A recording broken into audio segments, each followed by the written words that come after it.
नमस्कार मित्रांनो, महाराष्ट्रातील मोठी बातमी जाणून घेऊया। दिवसाची पहिली बातमी अशी आहे की अब्बू आझमी यांना महाराष्ट्र विधानसभेतून निलंबित करण्यात आले। महाराष्ट्र विधानसभेच्या अर्थसंकल्पीय अधिवेशनातून निलंबित झाल्यानंतर अब्बू आझमी यांची प्रतिक्रिया समोर आली आहे। त्याने त्याच्या निलंबनाबद्दल नाराजी व्यक्त केली आहे। आझमी म्हणाले की मी विधानसभेत असे काहीही बोललो नाही, मला तिथून का निलंबित करण्यात आले। समाजवादी पक्षाचे आमदार अब्बू आझमी म्हणाले, मी कायद्याचे दरवाजे ठोठावणार, ते मला अशा प्रकारे कसे काढून टाकू शकतात। रमजानचा महिना आहे, मी उपवास करत आहे आणि माझी तब्येतही ठीक नाही, मी लवकरच कायदेशीर सल्ला घेईन। अब्बू आझमी पुढे म्हणाले, शिवाजी महाराजांबद्दल अनेक लोकांनी खूप काही सांगितले, पण त्यांच्यावर कोणतीही कारवाई झाली नाही। स्विंगाल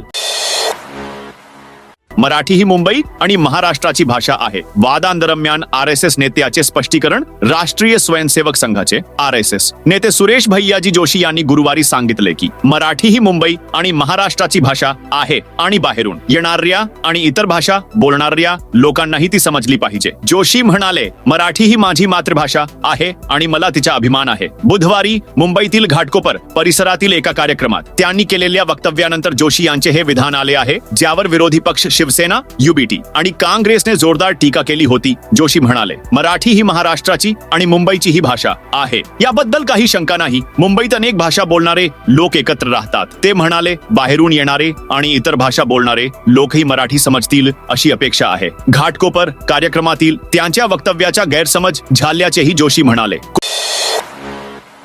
कोल्हापुरात हिंदू संघटनेचे अब्बू आझमी यांच्या विरोधात निदर्शने। महाराष्ट्रात अब्बू आझमी यांच्या विधानावरून सुरू असलेला संघर्ष अजूनही थांबताना दिसत नाही। कोल्हापुरात हिंदू संघटनांच्या लोकांनी अब्बू आझमी यांच्या औरंगजेबाचे कौतुक करणाऱ्या विधानाचा निषेध केला। आंदोलकांनी अब्बू आझमीच्या फोटोवर आपला राग काढला आणि त्यांचे विधानसभा सदस्यत्व रद्द करण्याची मागणीही केली। स्विंगाल पोलीस स्पा आमदार अब्बू आझमी यांची चौकशी करणार। औरंगजेबाचे कौतुक केल्यानंतर स्पा आमदार अब्बू आझमी यांची अडचणी आणखी वाढली आहेत। महाराष्ट्र पोलीस 1-2 दिवसांत अब्बू आझमी यांना चौकशीसाठी बोलावणार आहेत। अब्बू आझमीवर अटकेची तलवार टांगत असली तरी सूत्रांनी दिलेल्या माहितीनुसार त्यांची अटक लगेच होणार नाही।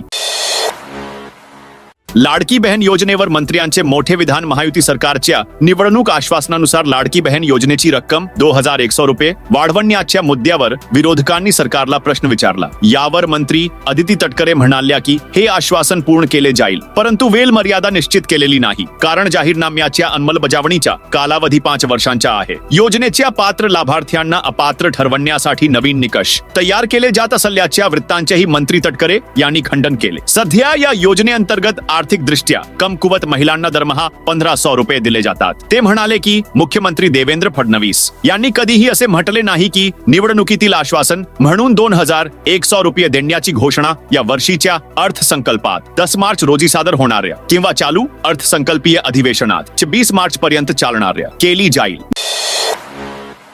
नागपुरात Patanjali mega food and herbal park सुरू होणार आहे। हा प्लांट 9 मार्च 2025 पासून सुरू होईल। मिहान येथे अन्न प्रक्रिया युनिट स्थापनेचे भूमिपूजन सप्टेंबर 2027 मध्ये करण्यात आले। रोजगार निर्मितीमध्ये पतंजली नागपूर प्लांटद्वारे पतंजली सध्या प्रत्यक्ष आणि अप्रत्यक्षपणे सुमारे 500 लोकांना रोजगार देत आहे। काम जसजसे वाढेल तसतसे ही संख्या झपाट्याने वाढेल। लवकरच या प्लांटमधून 10,000हून अधिक तरुणांना रोजगार मिळेल।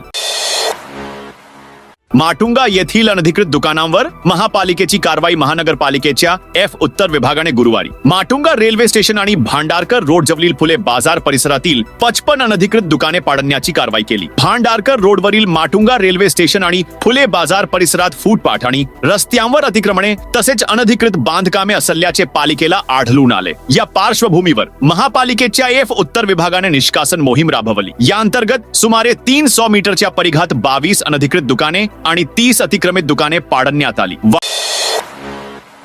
वाढत्या उष्णतेमुळे कोकणात जंगलातील आगीमध्ये वाढ। रत्नागिरी जिल्ह्यातील वाढत्या उष्णतेच्या शेतकऱ्यांवर आणि काजू आणि आंब्याच्या बागांवर मोठ्या प्रमाणात परिणाम होऊ लागला आहे। उष्णतेमुळे आंबा आणि काजू बागायती क्षेत्रे आणि पर्वतरांगांमध्ये जंगलातील आगीच्या घटनांमध्ये लक्षणीय वाढ झाली आहे, ज्यामुळे अशा बागायतींचे कोट्यवधी रुपयांचे नुकसान झाले आहे। या वणव्यांमुळे रत्नागिरी जिल्ह्यातील एका मालीला दुःख झाले आहे।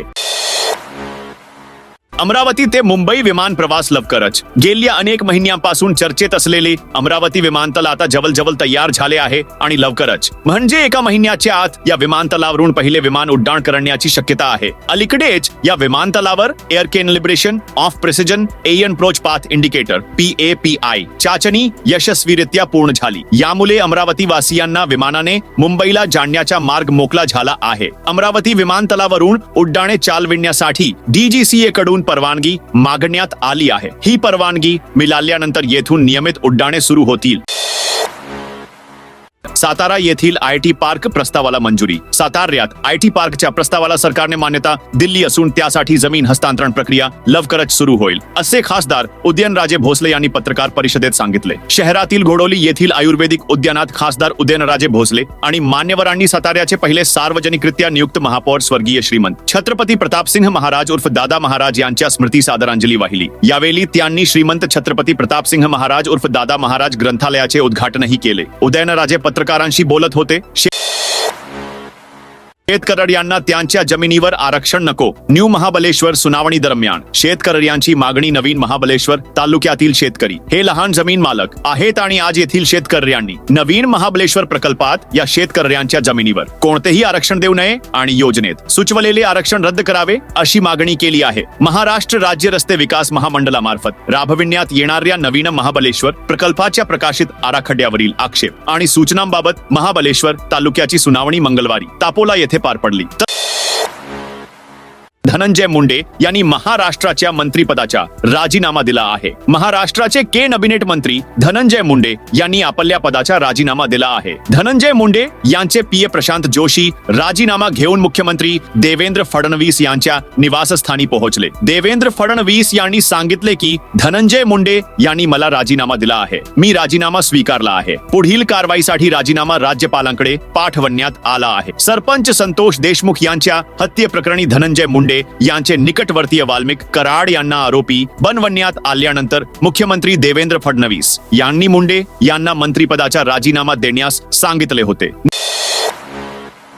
नेक्स्ट विधान परिषदेच्या 5 रिक्त जागांसाठी पोटनिवडणुकीची घोषणा. निवडणूक आयोगाने महाराष्ट्र विधान परिषदेच्या 5 रिक्त जागांसाठी पोटनिवडणुकांची घोषणा केली आहे. या 5 जागांवर 27 मार्च रोजी मतदान होणार आहे आणि मतदान संपल्यानंतर सायंकाळी 5 वाजता मतमोजणी सुरू होईल. विधानसभा निवडणुकीत MLC जिंकल्यानंतर या 5 जागा रिक्त झाल्या आहेत. विधान परिषदेच्या पोटनिवडणुकीची घोषणा करताना निवडणूक आयोगाने सांगितले की पोटनिवडणुकीची अधिसूचना 10 मार्च आणि 17 मार्च रोजी जारी केली जाईल. सोमवार ही उमेदवारी अर्ज दाखल करण्याची शेवटची तारीख आहे. उमेदवारी अर्जांची छाननी 18 मार्च रोजी होईल आणि उमेदवार 20 मार्च पर्यंत आपली नावे मागे घेऊ शकतील. नेक्स्ट